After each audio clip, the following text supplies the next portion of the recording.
Don't you know that playing with women is an art, and cheating is what makes a man? Don't you think I'm such a gorgeous husband? I've reached my limit. I am Martha, 52 years old. I work part-time as a cleaning lady in a nursing home. I have been married to a janitor my age for 25 years. We have 2 children, Harry and Jean. They are both college students. One day before work, my husband started holding a bottle I had never seen before, and I was like, huh? Perfume? I raised my eyebrows because my husband had never used perfume since we were married. Then he gave me a condescending look and said something about why I shouldn't use perfume. No, it's not bad, but... I'm not saying it's bad, but why all of a sudden? I simply asked him about it. And then... A man of any age needs to improve himself. And suddenly... A woman is no longer a lady when she has a child. They just become mothers. A man is still a man because he doesn't have to give birth. He dodged my question, saying that there might be a difference in perspective here. And presbyopia. You need to take those glasses off right now. You're shifting them to look at things. I'm changing to double vision colored lenses at work because I want to take care of myself at my age. And my husband pulls out a pair of purple colored glasses from his pocket to show me. It was a very shiny pair of glasses with silver frames on the top. He didn't seem to like the way I was judging him by the look on his face. As he put the perfume away in his bag, he sprayed it in my face. I gagged on the harsh mist. I coughed and cried. It's a sanitizer for an old hag. He laughed, and laughed, and laughed, and then he slammed the door and went to work. Perfume? Colored glasses? I was horrified by this surprising array of things, and I was also horrified by his aggressive way of talking to me, spraying perfume on my face. That was the beginning of my husband's aggressiveness towards me. The next day, I was standing in front of the bank, feeling very sad. Why was my husband like that yesterday? I don't think there is a single person who wouldn't be depressed by getting belittled and having perfume sprayed on their face. But I didn't want my sons to see me unhappy. And also, because of my pride in working at the nursing home, I never wanted the people at the facility to see a depressed face.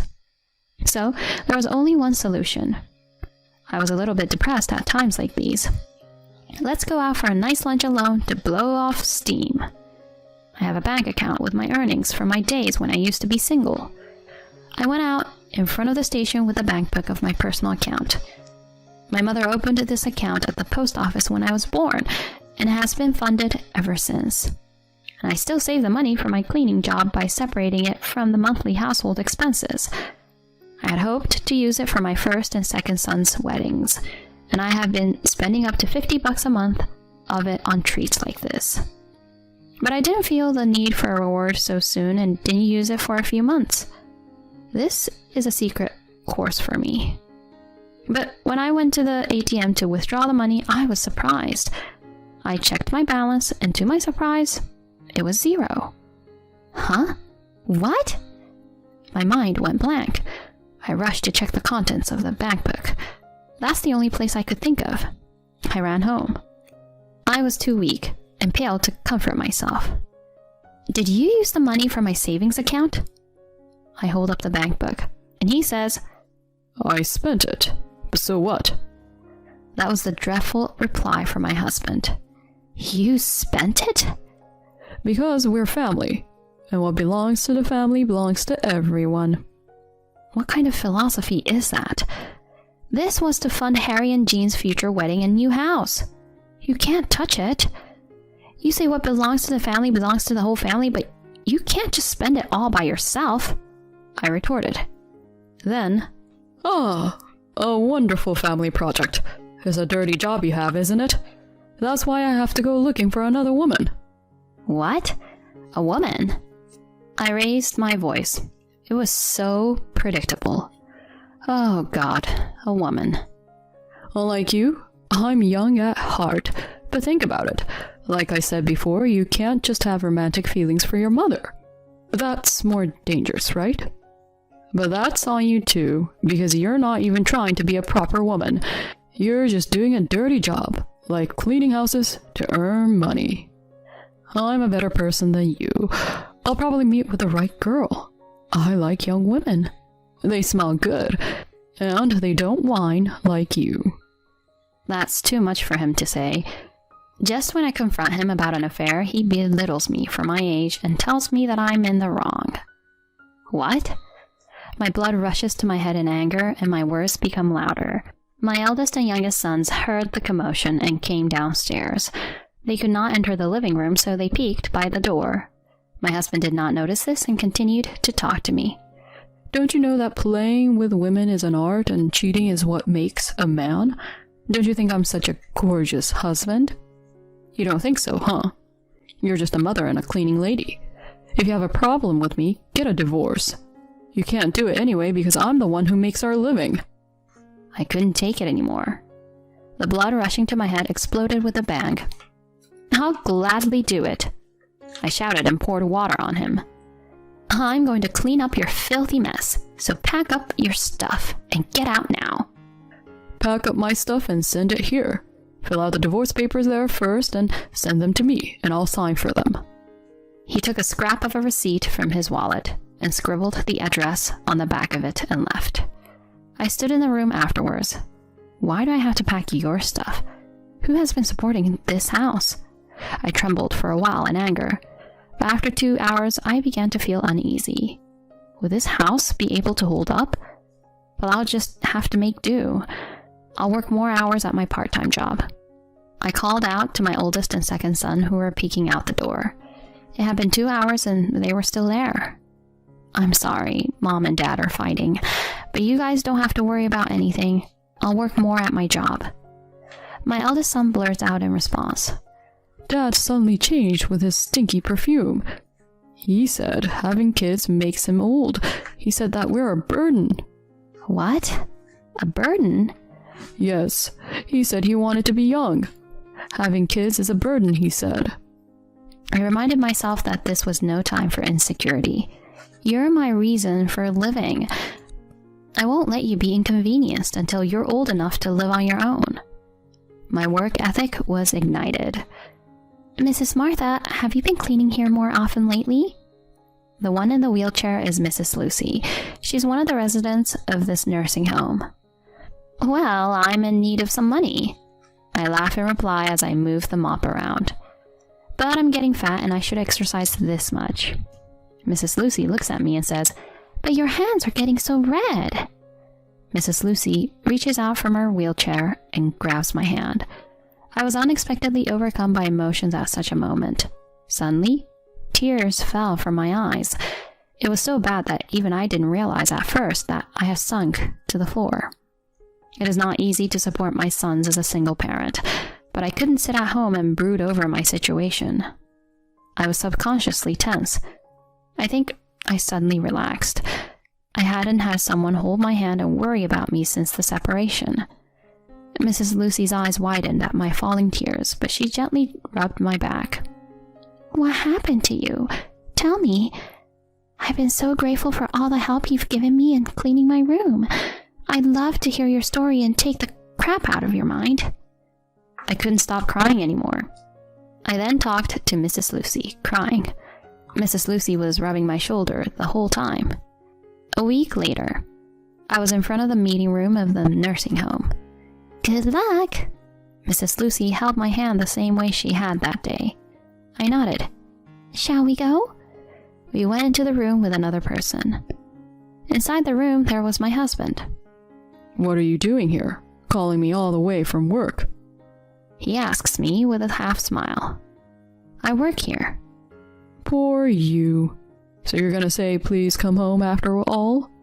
Are you going to get down on your knees and say, you can't make ends meet? My husband is smirking, wearing his new glasses. I sit down opposite him, but even at that distance, the scent of his perfume hits my nose. Do you really think that's why you were called out here? That's all I know. You're saying that you're just here for your own reasons, but it's really because you don't want your 2 sons to see this, right? But that doesn't make any sense. What's with the guy next to you? My husband glares at the man next to me. Oh, come on. You started cheating on me too? But then again, you're still wearing makeup the same way as before. You haven't lost any weight. I guess you're asking me to get down on my knees too. My husband laughs without any sense of shame. He really thinks I'm such a crybaby. He even claps his hands and laughs. The man next to me offers his business card. Martha is here to talk to you about post-divorce property. I'd like to talk to you about your post-divorce assets. I'm Roy Edwards, her attorney. What? In an instant, my husband's laughter stopped. He probably thought I was having an affair with a lawyer. I guess he wasn't expecting that. He gulped. Mr. Edwards is the son of Mrs. Lucy, the wheelchair-bound woman who had approached me before. That time, when Mrs. Lucy rubbed my shoulder, "How can there be such a terrible story?" Mrs. Lucy cried as she spoke to me. She was angry with him as if I were her own. "You work so hard cleaning the room and say cheerfully, 'I'm done,' and smile at me. You know how much you inspire us, and you come up a lot in our conversations at meals. Everyone's always saying how nice you are. We've been talking about how you've been a little down lately." And Mrs. Lucy introduced me to her son. That's how it happened. Huh? She's the one who asked for the divorce. I'm not paying alimony. I wouldn't have divorced her if I wanted to pay. My husband's attitude changed as soon as he heard the word lawyer. He suddenly spoke respectfully and toned down his voice. Where was his "I'm getting a divorce" now? I won't give you a divorce if you're going to make me pay. He's really saying that? But Mrs. Lucy smiled. Whoever requested the divorce doesn't have anything to do with the payment of alimony. And if you don't agree to the divorce, we will go to court. I'm going to explain now that you, the husband, is entirely to blame. It's due to cheating. You don't believe that this is unfair and that the husband is entirely to blame? There's a reason, but... Whatever the reason, you cheated on her. My husband is panicking and tries to make a counter-argument. She's just a mother with a plain face. I heard on TV that you can get divorced if there are serious reasons to not keep the marriage. That's why what you say about a woman's worth is so questionable. Mrs. Lucy is blunt. But the main problem is... Mrs. Lucy pulls out a piece of paper. It was a debit statement for my bank account. As she's holding it up, she says, "It says here that all of these were drawn from Martha's account, but..." Then Mrs. Lucy pulls out another piece of paper. "This debit card is in your name, her husband." My husband nods in a shaky way. He must have admitted that he used it. Mrs. Lucy's voice was slow in contrast to my husband's rapid speech, like a gentle, gradual overpowering. "I see." Mrs. Lucy looked at me, and she confirmed it. "Do you have any memory of making cards like this?" I shake my head. I breathe in and answer clearly, "No." Mrs. Lucy turned her face back to my husband. "It looks like this was made with a family card linked to this account. You made a card without your wife's knowledge and falsified the application form. Therefore, you are guilty of forgery." What's that? "It's a crime." What? "In other words, it is a criminal matter. A crime." That word carried so much weight. They're words that people don't use in their normal lives. My husband was confronted with the reality of having committed such a crime. "So, here are the card statements. For branded bags, cosmetics, accessories." I don't have it all. I gave them away. "It doesn't matter." Mrs. Lucy brushed it off. I have to say something. I mean, how could you use your wife's money to buy a present for a woman you're having an affair with? I just had to butt in. Spending your wife's money while saying that cheating is what makes a man is beyond shallow. But I also thought that those crooked values should be beaten down, and I should cut him off at that point. I have the statement as evidence, so you'll have to pay this in addition to the alimony. Oh. My husband fell off his chair. That is why I called you to be present. Mrs. Lucy gets up and opens the door. Mrs. Lucy told us the story, you know. My sons came in. Oh, you! My husband, still lying on the ground, looks up at them. They both look down at him. So, we're just a burden to you, huh? But we feel like you're the one who's being a burden because you spent our money and put us at a disadvantage. Then my oldest son sprays him with perfume that my husband had left from the house. I'll disinfect you. You get out of our house. He cried the whole time. I watched him for a while. Shall we go? We have nothing more to talk about. Mrs. Lucy urged me to go. We left the room, leaving my husband snotty-nosed and shaking. The people from the nursing home were waiting for us outside. How did it go?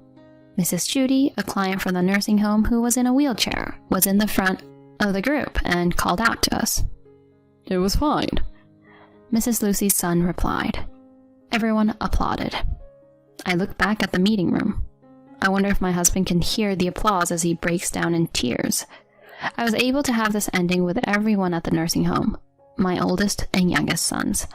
In the end, my husband and I were divorced. Mrs. Lucy was right. I got my alimony and my money back. My husband was thrown out, penniless. Of course, I got my alimony from the other woman too. Thanks to that, they split up. I'm no good without someone. I also got an email from him, crying to get back together with me. I'm not your mother. I blocked his calls. The day came when I had to withdraw half of the money from my savings account. That day was my eldest son's wedding. He's wearing a tuxedo and his beautiful wife is standing next to him. You know, my eldest son approached me. Give me your hand. And he places a small gift box on my hand. Thank you for raising me. I didn't know what to give you as a present, so I heard that you needed something to write your name with in the cleaning schedule, so it's a pen. My second son peeks out from behind me. My brother said he wanted to thank you for everything. I wanted to do that too, so I also put in a little something. I almost cried. I'll save my tears until the ceremony. I look up. Thank you, Mom, for everything you've done. Your hands make me and Jean proud. I look at my dry hands, and the bride holds them for me. I know a good hand cream. I'll buy some and come over.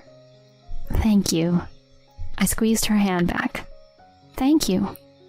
I live with the happiness that comes from being surrounded by so many people that I love over the years.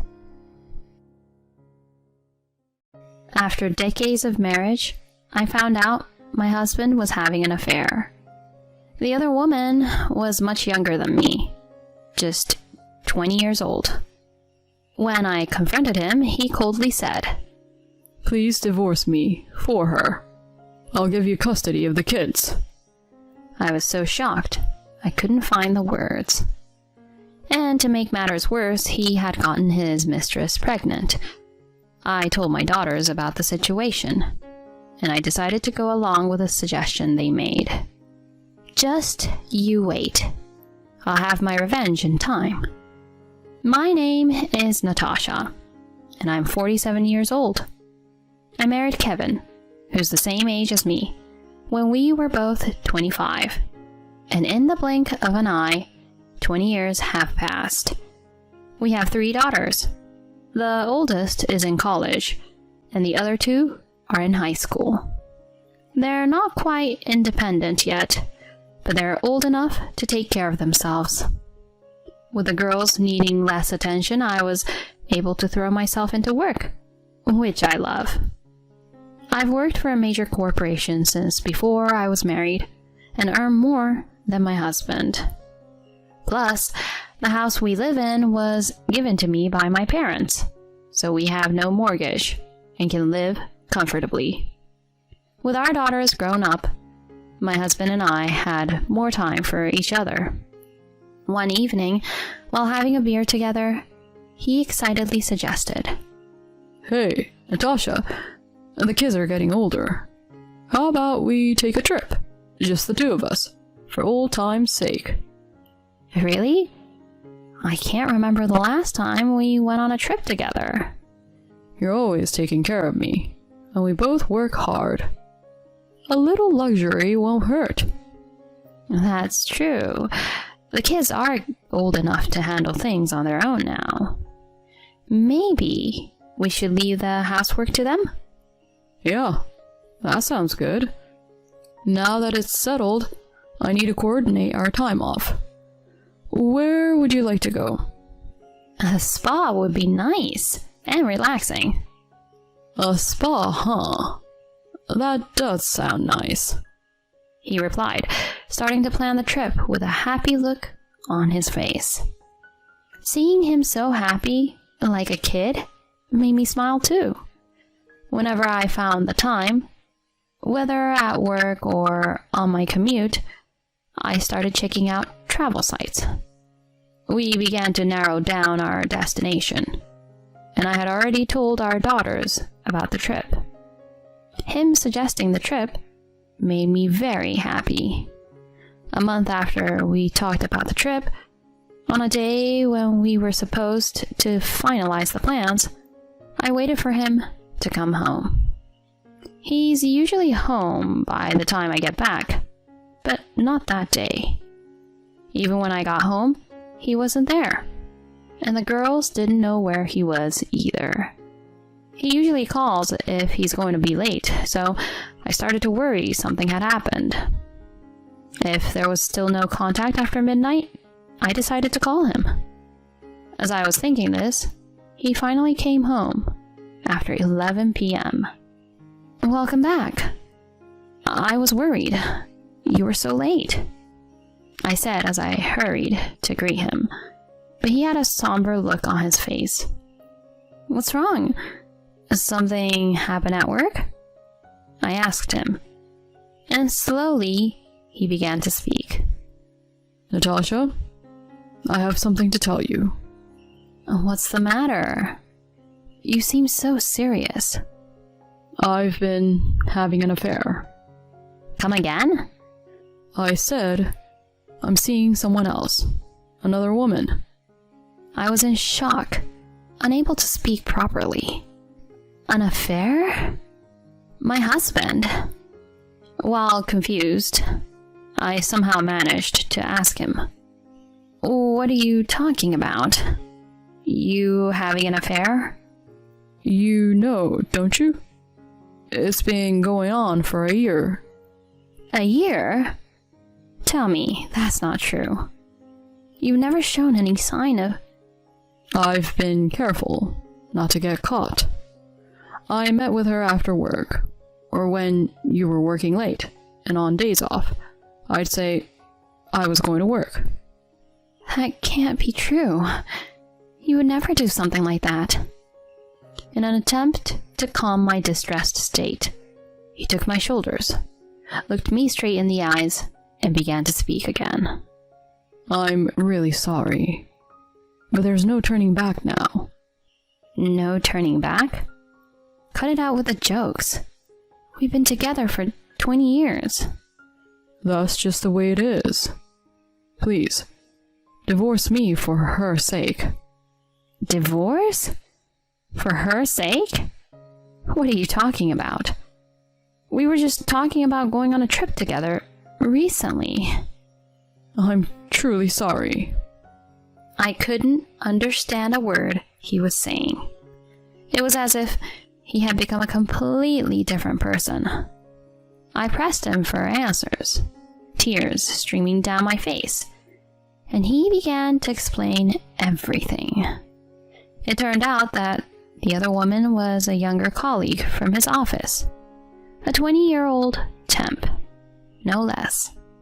She had started working there about a year ago, and, by chance, had become his mentor. They began to spend time together after hours, teaching her the ropes and sharing coffee breaks. Eventually, after a few meals out, their relationship turned intimate. She's really naive and cute. And she can't do without me. No. To think, and she's 27 years younger. Hearing him talk about her charms made me feel like I had none. Amidst this, he dropped an unbelievable bombshell. Remember, I said I wanted a divorce for her sake? Turns out, she's pregnant. Excuse me? Pregnant? So, I've decided I want to marry her and take responsibility. But thankfully, our daughters are old enough now. Hold on. That's irrelevant. There are daughters.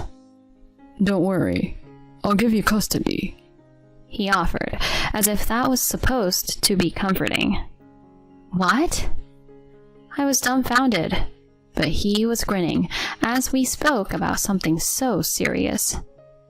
Did he actually think that just handing over custody would make me agree? I felt mocked, and my sadness quickly turned to anger. Before I knew it, I was shouting louder than I ever had before. Enough with this nonsense. This is too much. But what can I do? The new baby is more important to me now. Then why did you suggest we go on a trip? I was really looking forward to that. I had no idea she was pregnant at that time. So, if she hadn't been pregnant, you would have kept cheating on me? Behind my back? Anyway, I'm bringing her over tomorrow. We'll talk again then, he said, dodging the issue. And then he quickly pulled out the completed divorce papers and headed to the bath. What the hell? He confesses to cheating and now she's pregnant? How much more can he belittle me? I felt like a fool for having prepared dinner and waited for him. I was tormented by a whirlwind of emotions. Yet, no matter how angry I got, the situation wouldn't change. I reluctantly decided to confront the reality of my husband's affair. The next day, true to his word, he brought the other woman home. I told our daughters to stay in their room and had him and his mistress sit on the sofa. The woman, who introduced herself as Lisa, apologized to me as soon as she sat down. I'm truly sorry for this mess. Your apologies don't fix anything. You realize we have 3 daughters. I am aware. But for the sake of the child I'm carrying, could you please divorce Kevin? Excuse me? Why should I destroy my family for your child? I said, feeling my blood boil. Without hesitation, she asked for a divorce, and in a moment of rage, I shouted, Who the hell do you think you are, asking for a divorce? At that moment, she covered her mouth dramatically. Kevin looked at her concerned. Hey, Lisa. Are you okay? Yeah, sorry, Kev. I just feel a bit... Must be morning sickness. What do you want to do? Need the restroom? Thank you. Could you show me where it is? Of course. Right this way. I've never seen my husband behave like a gentleman before. He hesitantly helped her out of the bathroom, saying, Lisa, please, don't overdo it. Remember, you're carrying our precious baby. Right. I'm sorry. I just got scared all of a sudden when Natasha yelled at me. I'm sorry. You're right. None of this would have happened if that Natasha had just agreed to the divorce like a normal person. No, it's okay. This is just another challenge we have to overcome to be together. It was like a scene out of a movie, watching him and his mistress holding hands with smiles on their faces. In that moment, my feelings for him froze over with incredible speed. If I had just agreed to the divorce? Is that what you just said? How dare you? Are you trying to blame me? You're the one who cheated, not me.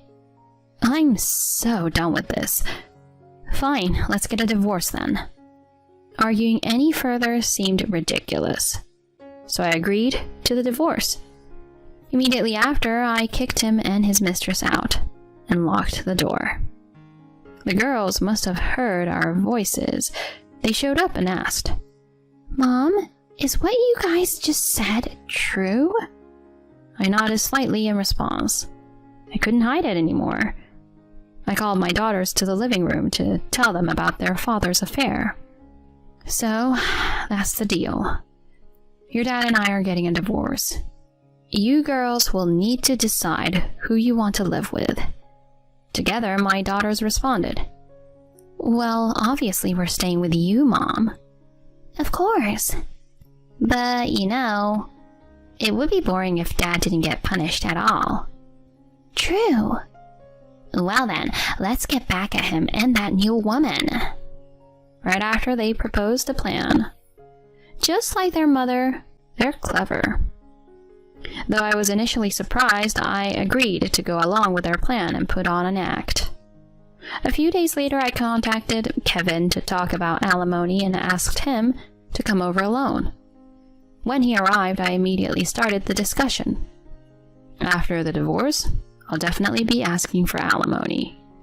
Also, I want you to take custody of the kids. His eyes went wide as he said, What? Just then, the girls came in. Seeing them, he quickly tried to talk them into living with their mother, saying, Hey, you guys should live with your mom, right? Why would we? We're actually thinking of staying with you, Dad. It's our choice, and you have this stable income, right? Whoa, hold up. Your mom makes more money than me. Trying to persuade him, the girls brushed him off. It's okay. We just need our usual allowance. Yeah, as long as we 3 sisters are together, we're good. That's right. Actually, you should feel honored that we're even considering living with you, Dad. Well... He was confused, but he couldn't argue with the girls' wishes. Plus, he's always been weak when it comes to their pressure. He reluctantly agreed to take custody. Since he caused the divorce, there would be no child support from me. I would simply collect alimony from him and his mistress. The next day, I submitted the divorce papers. I got $50,000 from my husband and $30,000 from his mistress, all paid in one lump sum. The girls would stay at my place on the weekends, but live with their father and his mistress the rest of the time.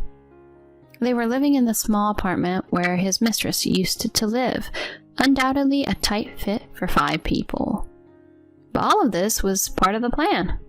Just you wait. You'll definitely regret betraying me and our daughters by cheating. 2 months later, just when I was starting to wander, my ex-husband and Lisa barged into my house, just as I expected. Hey, what's with those girls? I can't handle such spoiled girls. I'm at my limit. Both of them were red in the face and complaining at the top of their lungs. I responded calmly. Don't be rude. All 3 are my pride and joy. They're all good kids. Cut it out. How are they good kids? They're always complaining about wanting sushi or not getting enough allowance. Exactly. And why should we have to pay for their tuition and textbooks? That's not what we signed up for. Oh, come on. Of course you should. You 2 are their parents, after all. The house is too cramped to live in. A family of 5 in a small apartment with just a living room, dining room, and kitchen? I've never heard of such a thing. Right. That apartment was rented for me to live in alone. The neighbors complained nonstop, and the landlords already asked us to leave. Well, that's your own fault. Besides, the girls said they want to live with their dad, so what can you do? Well, They both looked bitter and were at a loss for words. After a silence, Kevin hung his head and said in a low voice, please, take them back. What was that? I said take them back. We're going to have a baby soon. We can't properly raise a child if we have to keep listening to the girls' whims. What? Those girls are your kids too. Don't complain to me now. When did you become such a heartless person? You're the worst. Completely inconsiderate. Kevin and Lisa were livid and yelling. I let out a big sigh and retorted sarcastically. The worst and completely inconsiderate? You're talking about yourselves, right? Huh? Cheating on me, secretly having a child, and to top it off, asking for a divorce for your girlfriend. Who was it that betrayed us first, I wonder? That's all in the past now. Don't dig that up again. It seemed he still didn't understand how selfish he was being. He and his mistress were teaming up against me, but I didn't hold back. Cut it out. The past? Don't make it sound like it's already over. Do you have any idea how the girls and I felt? We were betrayed out of the blue, of course. There's damage. And yet, you keep saying whatever you want. I apologized for the affair, didn't I? Just take the girls back, please. Fine. The girls would be better off away from a jerk like you. But in exchange, you're going to pay child support. You have a responsibility as a father until all those girls are grown up and on their own. I can't cover that with just my salary. Like I care. Don't start making pathetic excuses now. If you weren't ready, you shouldn't have casually gotten your mistress pregnant. If you get the picture, then get out of here right now. And never show your face here again. He went pale and slumped to the ground. After hanging his head for a while, he muttered to Lisa that they should go home. At that moment, Lisa, who had been silent until then, slapped him hard across the face. Are you kidding me? You're telling me you have to pay alimony, you're in debt, and on top of that, child support? No way. What's the point of lying now? What are you talking about, Lisa? What lie? Are we going to raise our precious baby together? There is no baby. Her unexpected revelation brought time to a standstill. He stuttered in shock. No baby? We're not having a baby? The pregnancy was a lie. I just thought you had money, so I wanted to marry you. What are you saying, Lisa? Tell me you're joking. This house you bragged about is actually your wife's. I can't get the house, I'm being sued for alimony, and I'm stuck with these annoying girls. I've had enough. There's nothing good about being married to you. I want a divorce right now. Lisa, please. The ex-husband, with tears in his eyes, clung to her. Get off! Move, I'm leaving. She shook him off and briskly walked out of the house. My ex, who had just been dumped by his mistress like trash, apologized to me then and there. Please forgive me. Give me another chance to make things right. I was begged repeatedly, but of course I refused. I immediately kicked him out of the house and called my daughters back. Afterwards, I started the formal process of regaining custody of my daughters and demanded child support from Kevin. With his savings drained from paying alimony, the child support for 3 must have been quite a burden. Furthermore, employees at his company witnessed the quarrel with Lisa, and their relationship quickly became known, leading to the end of Lisa's contract work. He was relegated to an inconsequential position also. His salary was reduced, and he faced a tough life, even harsher than before, with child support payments waiting. He was left with nothing, struggling just to get by each month. Now I hear he's become quite gaunt from not being able to afford proper meals. When I told my daughters, they high-fived each other with big smiles. Our revenge was a resounding success, and we celebrated together, the 4 of us. Now, the life of us four women begins. I want to take responsibility as a parent and ensure my daughters grow up to be fine adults even without a father. I've had it with being with an ugly old wife. I have a cute girlfriend now. I'm going to live with her, so divorce me right now. My husband, Kevin, who made me quit my job and burdened me with the care of my bedridden father-in-law without any support, demanded a divorce. Hearing this made me feel like I had been punched in the head. You've been cheating on me? And you're serious about divorcing me? For her? Yeah, that's right. I've been thinking about when to dump you anyway. Sign the divorce papers. I'm leaving this place today. He then flaunted a large suitcase. What? You're leaving? What about your father? Like I can stand taking care of that bedridden old man. You take care of him. It's your responsibility. But you're his son. You're abandoning your own father? Say whatever you want. Oh, and I'll be taking Dad's inheritance, just so you know. Shocked, I couldn't even open my mouth or stand up. Without listening to any plea, he left. Clenching my fists, I trembled alone. He forced the care of his father on me, cheated on me during that time, and now he's declaring a divorce. To keep mocking his father and throw the care onto me is something I could never forgive. Then, right after that, my usually silent father-in-law suddenly burst out laughing and said, I'll show that worthless son a real hell. My name is Clarissa, and I'm a 40-year-old part-time housewife. I met my husband Kevin 16 years ago through a mutual friend. I was a school teacher, and Kevin worked for a small to mid-sized company. He was easygoing, or positively speaking, he had a cheerful personality.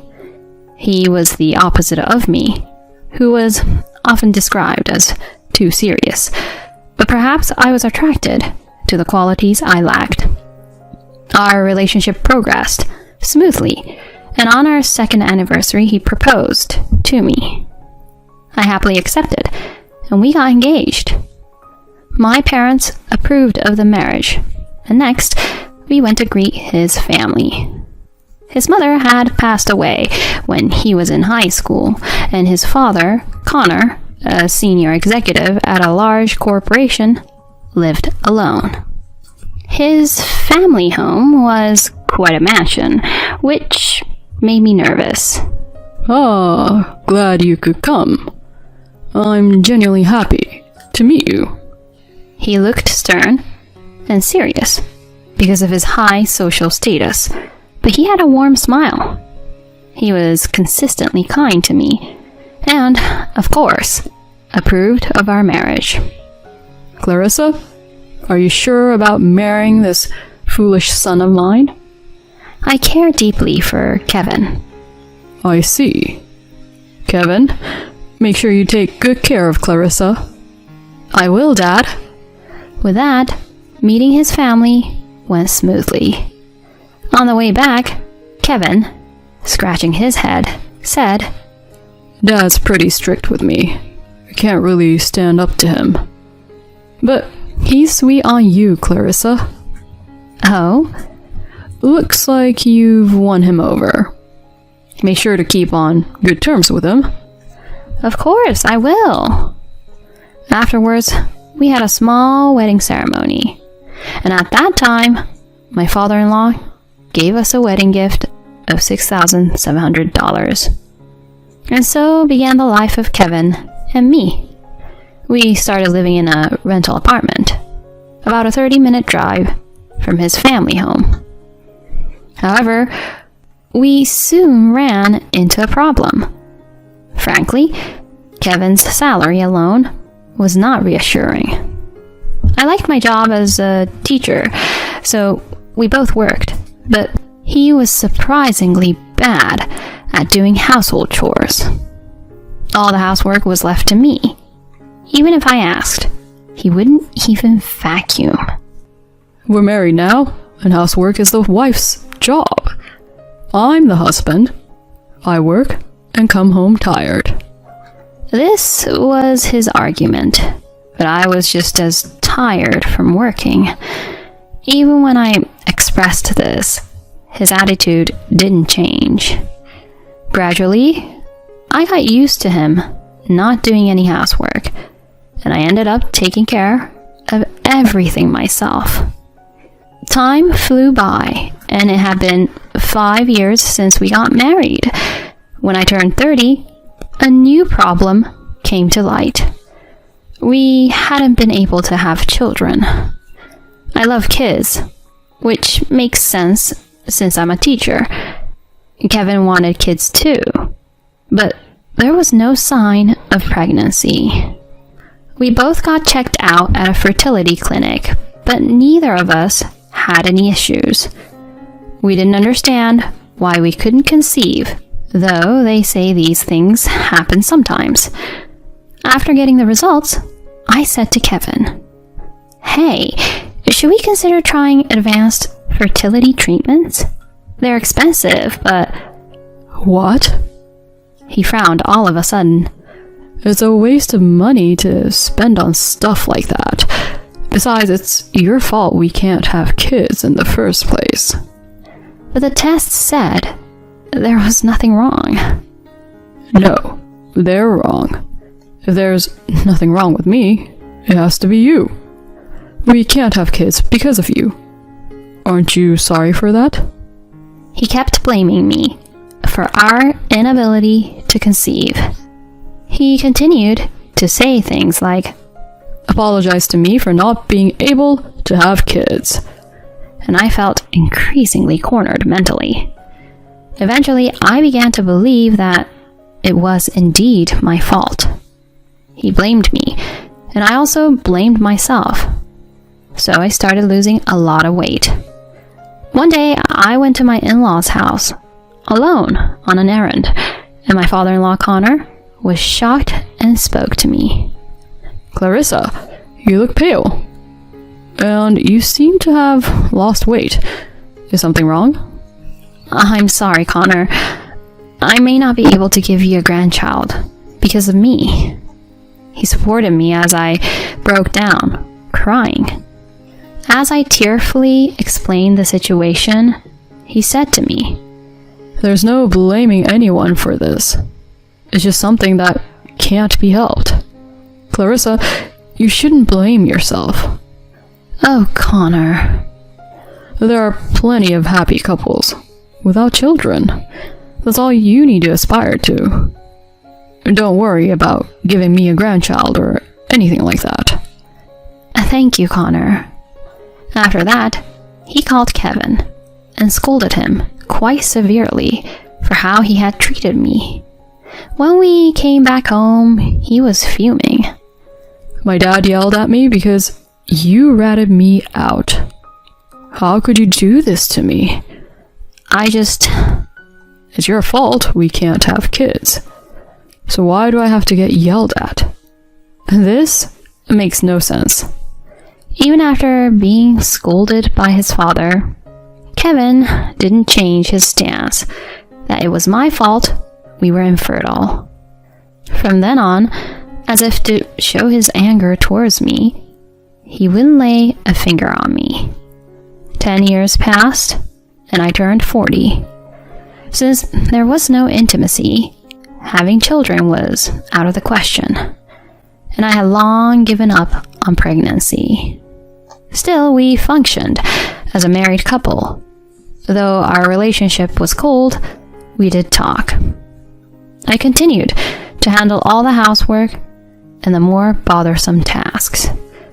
Over these 10 years, Connor was always considerate and kind to me.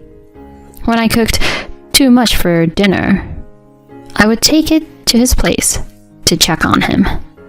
He would give me delicious sweets or gifts to take home with me. That's how I've been living. When he retired from his job 3 years ago, we even celebrated his retirement. But then, tragedy struck. As usual, I texted him saying I was on my way over, but there was no reply. A bad feeling washed over me, so I rushed to his place and entered the house with my spare key, only to find him collapsed in the hallway. Connor, please hang in there. I called an ambulance right away, went to the hospital, and I've also contacted Kevin. They say he had a stroke. He's had surgery, but they're saying a full recovery is unlikely. They're saying there's a high chance he'll be bedridden. Dad had a stroke? And he's going to be bedridden? It seems he was shocked too, because he left the hospital room. After that, Kevin and I decided to discuss what to do next at home. Then, nonchalantly, he dropped this on me. We're going to live at my parents' place from now on, and you're going to take care of Dad. What? But I have a job. Quit it then. Is your job more important than my dad? He snapped at me, seemingly outraged. Connor has been my lifesaver, but my job is just as important to me. I suggested relying on caregiver services, but he refused, saying it would be a waste of money. And so, with a heavy heart, I quit my job and dedicated myself to taking care of my father-in-law at my husband's family home. He's now suffering from hemiplegia and aphasia. He can hardly speak or move, so he's bedridden. Old man being like this is pretty miserable. Well, I'm counting on you for the rest, Clarissa. As soon as Kevin got home, he just said this in front of his father and went off to another room. While I was fuming, Connor told me something astonishing. After that, Kevin just dumped all the care for his father on me and didn't even try to help. Not only that, but he began coming home later and later and was hardly ever home. I struggled with the unfamiliar task of caring for him for several months. It was about 8 months after Connor had the stroke. Kevin came home late again that day. "Ah, you're home." Kevin, possibly drunk, walked into his father's room and started saying this to me. Your plain face is quite a sight, not even wearing a bit of makeup again today. You're failing as a woman. The reason I don't wear makeup is because I sweat from caregiving and also to keep it off Connor. And yet, he has the nerve to say that. As I was about to retort, he continued. But I won't have to see this plain face after today. Here, sign this. He unexpectedly shoved divorce papers in my face. As I stood there shocked, he went on. I'm sick of being with a plain, barren wife who can't even put on makeup. I've got a cute girlfriend now.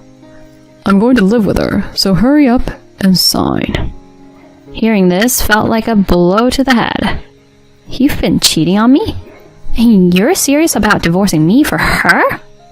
Yeah, that's right. I've been thinking about when to dump you anyway. Sign the divorce papers. I'm leaving this place today. He then flaunted a large suitcase. What? You're leaving? What about your father? Like I can stand taking care of that bedridden old man. You take care of him. It's your responsibility. But you're his son. You're abandoning your own father? Say whatever you want. Oh, but I'll be taking Dad's inheritance, just so you know.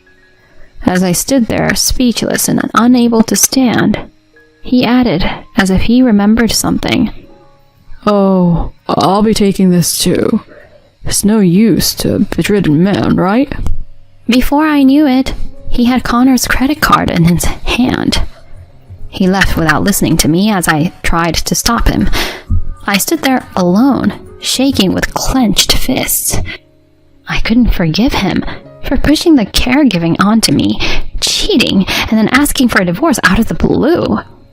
He kept mocking Connor, dumped the care on me and just expected me to handle it.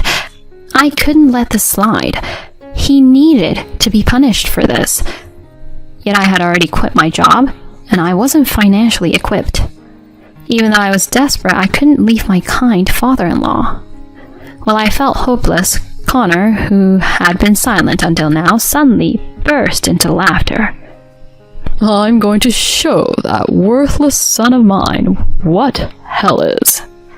He sat up abruptly and perched on the bed.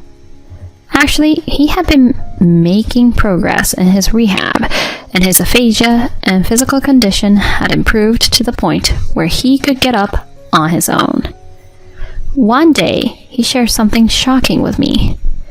Even if I continue rehab and get better, I want you to let Kevin think I'm still bedridden. Could he have anticipated the situation? As I stood there, astonished, he continued. Just as I thought. That guy turned out to be a real piece of work. Thank you for putting up with everything until now, Clarissa. Connor. Let me handle things from here on out, okay? First off.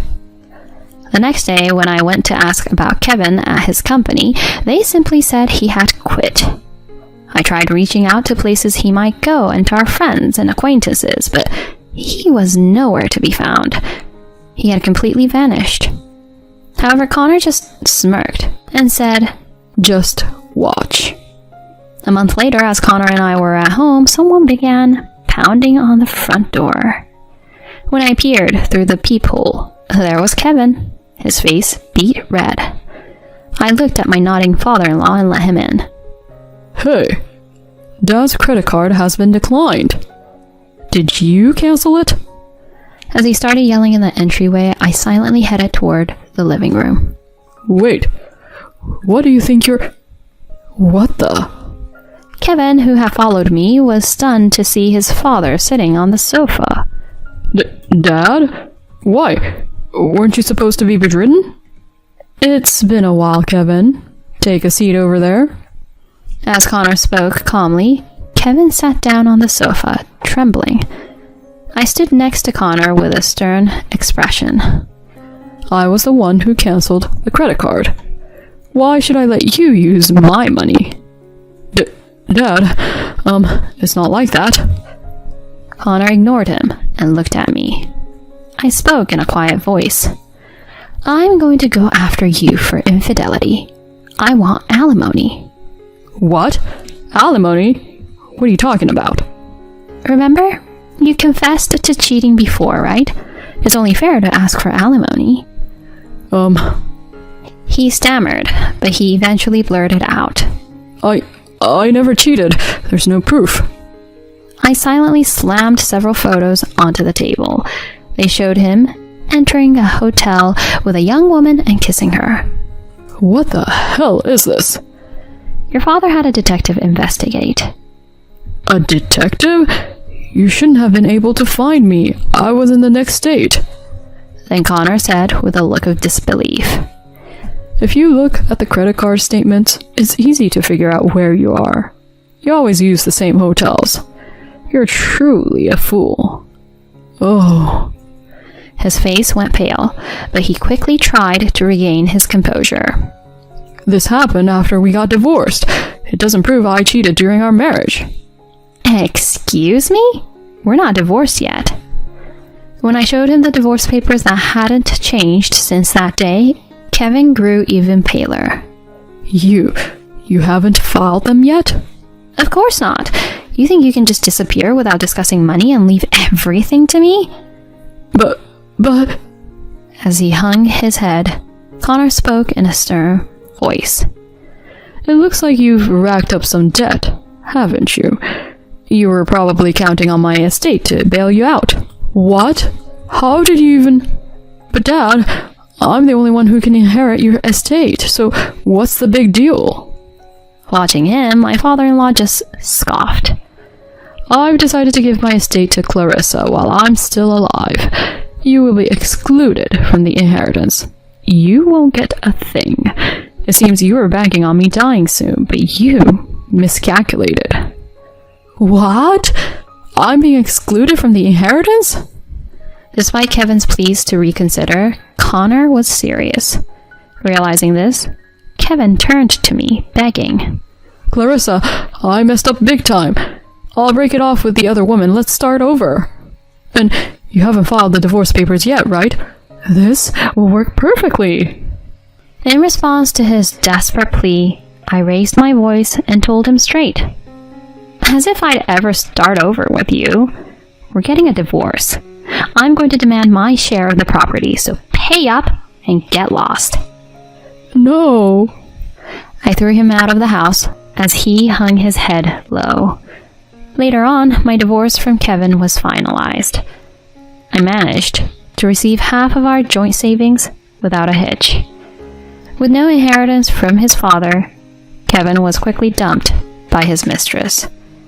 Now estranged from Connor as well, he's apparently rolling into a shabby apartment, chased by debt collectors. Hearing about his misfortune, all I can think is, serves him right.